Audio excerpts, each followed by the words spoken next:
कहानी में आगे बढ़ते हैं। हिरणों की चिंता। अपने वन के वन्य प्राणियों के प्रति एकलव्य का बहुत प्रेम था। वह मित्रवत उनकी देखभाल करता था। उन्हें तनिक भी कष्ट न हो इसका वह सदैव ध्यान रखता था। उस जंगल में बहुत भेड़िए थे जो हिरणों के छोटे छोटे बच्चों को खा जाते थे। उनकी करुण ध्वनि सुनकर एकलव्य बहुत दुखी होता था। उसके मन में विचार आता था कि वह सभी भेड़ियों को समाप्त कर दे, परंतु इस कार्य में स्वयं को असमर्थ मानकर वो बहुत ही व्यथित होता था। धनुर्विद्या भीलों की जन्मजात कला है। एकलव्य भी एक अच्छा धनुर्धारी था, परंतु वह इसमें अधिक पारंगत होना चाहता था ताकि वह उस जंगल में भेड़ियों से हिरण शिशुओं की रक्षा कर सके। अतः वह सदैव धनुर्विद्या का ही अभ्यास करने में लगा रहता था। इसी कारण एकलव्य ने अपने एक गुरु की खोज की। आगे पढ़ते हैं, गुरु की खोज उसने किस प्रकार किया। धनुर्विद्या के अभ्यास में अनेक बाधाएं थी। एकलव्य इससे बहुत चिंतित था। पुत्र की चिंता देख उसकी माँ भी व्यथित होती थी। एक दिन उसकी माँ ने कहा, बेटा तुम बहुत उदास व चिंतित रहते हो, आखिर क्या बात है?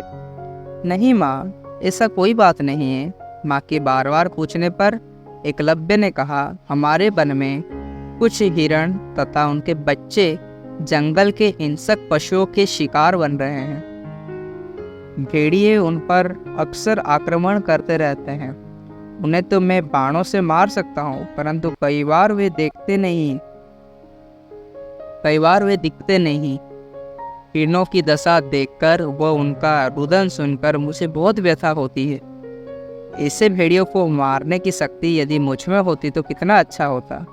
मैं चाहता हूँ कि धनुर्विद्या में मैं और निपुण बनूं, किंतु मुझे कौन सिखाएगा? मैं किस गुरु के पास जाऊं? बस यही मेरी चिंता है, एकलव्य ने कहा। अपने पुत्र की बात सुनकर माँ को बड़ा संतोष हुआ। जंगल की सुकोमल प्राणियों पर एकलव्य की करुणा देखकर वह बहुत प्रसन्न हुई। वह सहसा बोली, बेटा एकलव्य, क्या तुमने गुरु द्रोणाचार्य का नाम सुना है? नहीं माँ, वो कौन है? एकलव्य ने पूछा।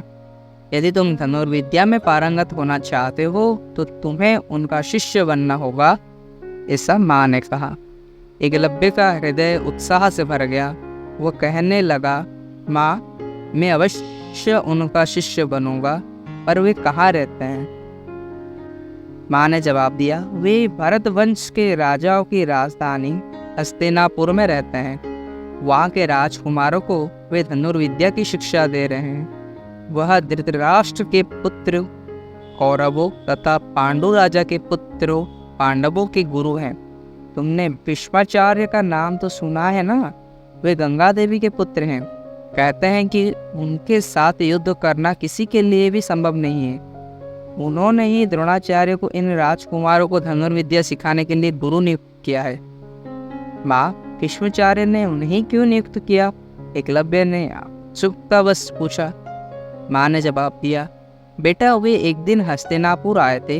वे भारद्वाज ऋषि के पुत्र हैं। पिता ने ही पुत्र को धनुर्विद्या सिखाई थी। बाद में वे परशुराम के भी शिष्य बने। उनसे द्रोणाचार्य ने अस्त्र विद्या प्राप्त की है। द्रोणाचार्य के समान धनुर्विद्या जानने वाला अन्य कोई नहीं, परंतु वे गरीबी के कारण परिवार का पालन पोषण नहीं कर सकते थे। इधर उधर भटकते हुए वे हस्तिनापुर पहुंचे।